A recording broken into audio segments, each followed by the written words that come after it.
Hello everybody, and welcome back to Let's Play Dark Souls. In the last episode, we managed to work our way into Lost Izalith after defeating the Centipede Demon, and in this episode, we are going to work our way further and finally fight the boss, hopefully. And it should be a fairly painless ordeal if I remember the boss and, the way to the boss correctly. But for all I knew, I would probably, die a million times doing stupid things, but the boss is probably the only part where, dying is a real risk here. So anyway, as you notice, I found this little tiny tree branch kind of coming out of the lava there, and that's literally the only way that you can get out of the lava to get into Lost Izalith. Everywhere else is just, there's lava everywhere, there's ruins everywhere, but this is the one path that lets you get in, which is kind of cruel on the part of the developers to make it so difficult to find. But once you do, you can take off the charred ember ring or whatever it's called that reduces lava damage, because there is no more lava from here into the boss. It's going to be all solid ground. So if there's one consolation for you guys, it's that. And there's a ton of dragon statues in this area. I usually just run around all of them. I don't really you can fight them all, but they're probably going to just gang up on you, and they're not really worth all that much soul wise, maybe 300 souls a piece. So I don't really think it's worth it, but to each his own. The only thing I really regret about my path through Lost Izalith right now is the fact that I didn't stop at a bonfire, or I didn't use the souls I had at a bonfire when I could, because I do eventually risk losing them multiple times here. And 83,000 souls, it's a couple levels up. That's that's some improvements to your sword, or something like that. There's no reason to waste that many souls. I mean, it's not that big of a deal. You're going to lose a lot of souls over the course of Dark Souls anyway, just because, that's just kind of the way the game goes. But it's just disappointing. Now, when you run up here, you're going to see me take out this Pyromancer real fast, and that's because I'm going to get invaded by Kirk again. The reason why I took him out really fast is because he actually does a lot of damage with, these crazy Pyromancy spells. And when you're fighting Kirk, you really don't want to have to worry about dodging his giant areas of effect pyromancies. It's not worth it. If you can run around him like I did and get a quick couple hits in, you can make quick work of him, and then you can take out Kirk the same way that I did before, except now it was actually easier because he wasn't on the side of a cliff, and I got his spiked shield. It's kind of disappointing because now I have his sword and his shield, but I don't have his armor, which is what I really wanted, and the only way to get that is if I had fought him in the depths too. So, I've lost it for this playthrough, and there's no way I can rectify that, but, I really can't complain. It's been a fairly solid playthrough in general. This one mistake for armor, I probably won't even use all that much, really. I can't complain too much about it. So, I'll change my equipment a little bit here, but for the most part, I am all set against the Bed of Chaos here. I suppose I could have put on heavier armor with more poise, probably would have been a better idea, but I don't know, I wanted to be able to use the Darkwood Grain Ring to flip, and I didn't really want the hassle of trying to balance my character out, so that way I could flip and still have decent armor. So I just left the Ring Wraith stuff on. So the second we get down to the bottom of this little cool slide here, the boss fight will engage. And this is probably one of the more unique boss fights. Now this tree monster thing in front of you is actually, supposedly what is left of the Witch of Izalith, which is the sister of Killag and Kalana and whatever the other Chaos Witch is, who turns into a spider as well. Now, I'm not really sure, the full lore, and so once again, if you want to learn more about it, check out, a lore series like Epic Name Bros. But it's a pretty good. It's a pretty interesting boss fight regardless of whether you know the lore behind it. So anyway, this is, it's called the Bed of Chaos because it's just this giant area with a tree in it that just tries to kill you. It has roots everywhere. And as the fight progresses, you can't actually do damage to the Bed of Chaos, which might, seem counterintuitive. How do you beat him if you can't do damage to him? You have to actually free his arms, which seems counterintuitive as well, because why would you allow him to do more damage to you? You have to free his arms from their enchantments.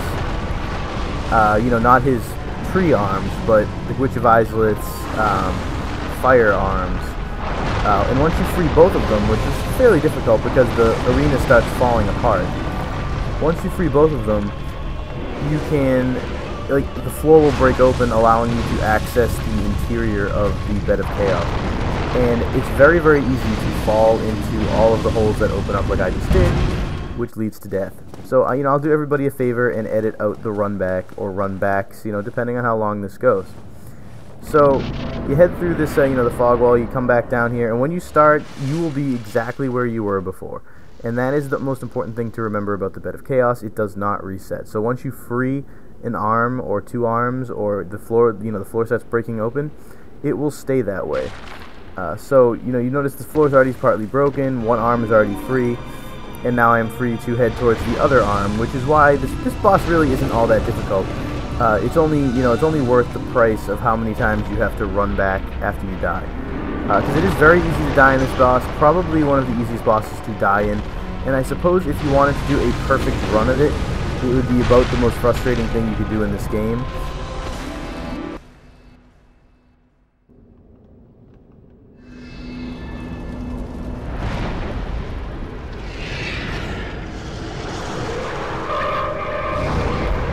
But yeah,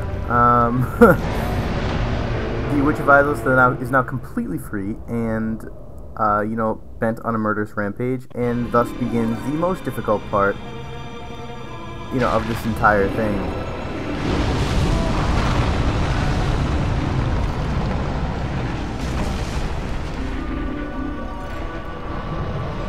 And yeah, not looking too hot for me.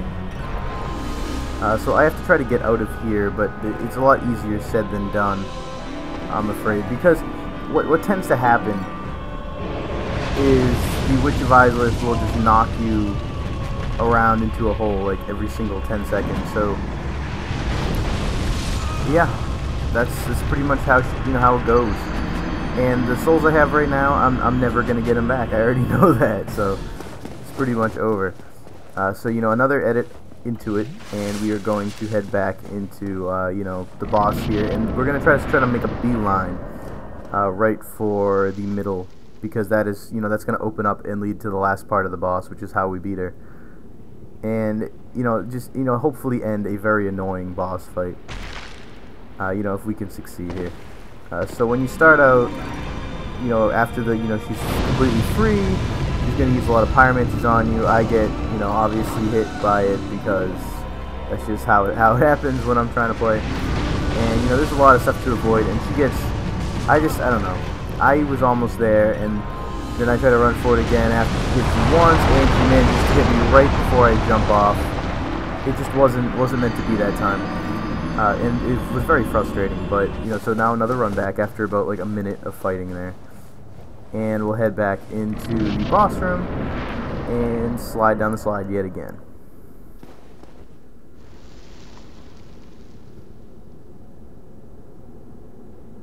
And the slide was fun the first couple times, but it's starting to get a little tedious when it's like your fourth time trying to fight the Bed of Chaos. Alright, so he's going to use Pyromancy again, and I'm once again going to get hit by it, and actually it's going to do a lot of damage to me. But I'm going to heal up right here, and now I'm just going to once again make a beeline. He's going to hit me again, and I'm just going to go for all the marbles here and jump, and I just barely make it. And now I'm going to try to run into the interior of the the Witch of Izalith, and then heal up when I have a little bit of protection. And then you have to get through all of these branches to get to the middle, where you will find, I believe it's like a little bug. Yeah, it's like a bug. You hit the bug, and the Bed of Chaos just dies instantly. Now, in what is somewhat of a glitch, after I killed the Bed of Chaos, after it was already dead, it managed to use a pyromancy inside itself, trying to target me, which killed me like instantly somehow. And I lost all the souls that I just got from the, in a stroke of terrible bad luck, I lost all the souls that I just won from the Witch of Izalith.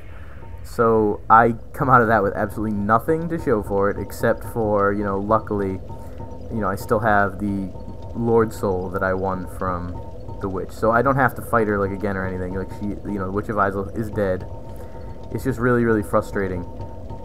But on the upside, there is one more thing I wanted to do in Lost Izalith, And now that I've died and gone back to this bonfire, I don't have to warp out or do anything like that. I don't have to waste a homeward bone to get back here, which is what I would have had to do if I had rested and then warped from Lost Islet inside the witch.